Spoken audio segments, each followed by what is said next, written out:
Assalamualaikum. Ito na naman po tayo. Magluluto tayo ng beef curry. Pero di po ako kumakain ng beef ha. Kasi parehan sa asawa ko. Ayan.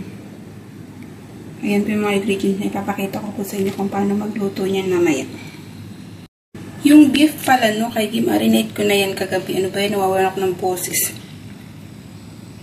Na-marinate ko na yan kagabi. Every time na magluluto ako, minamarinate ko na talaga if need ng marination para masarap. Pressure cooker po dapat ang gamitin pag nagluto kayo ng beef kasi kailangan po yan ng palambutin.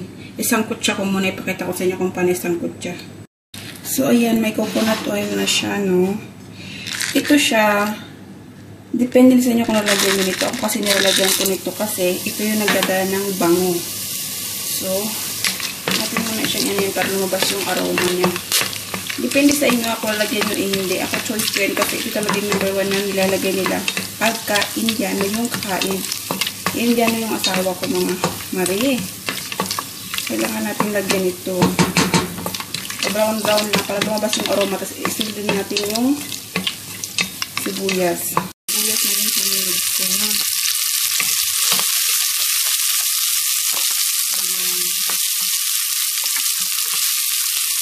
Brown lang din natin ito. Tapos ilagay natin yung ginger and garlic paste. Yun ang ginagamit ko pag nagluto ako ng kari-kari.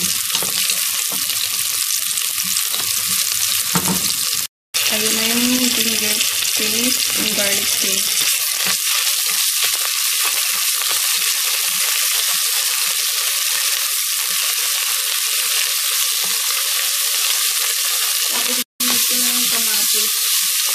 Ipa-brown lang din natin ito lahat. Pag malambot na yung kamatis, pwede natin isunod yung beef na aking di-marinate.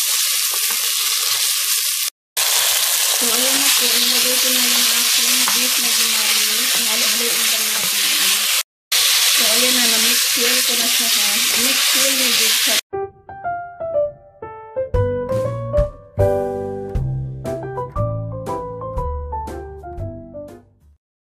tapos tatakpan. Ayan po siya, tumutunog na siya. 5 ganyan. Tapos natin patayin. Tapos i-leave lang natin siya. So, buksan ko na ha. Ayan na po siya.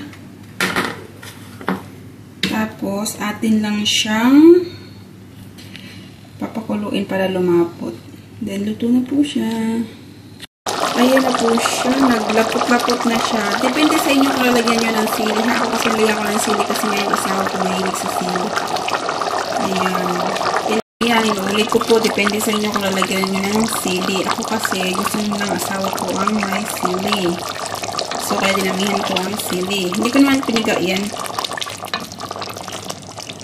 Hindi ko na hiniwa para hindi maanghang. Luto na po siya. Luto na siya.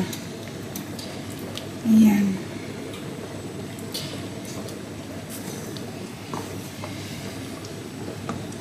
Pakita ko sa inyo. So, ayan na po siya. Luto na po siya. Ayan. So, dinamihan ko talaga ang sabaw kasi gusto yan ng asawa ko.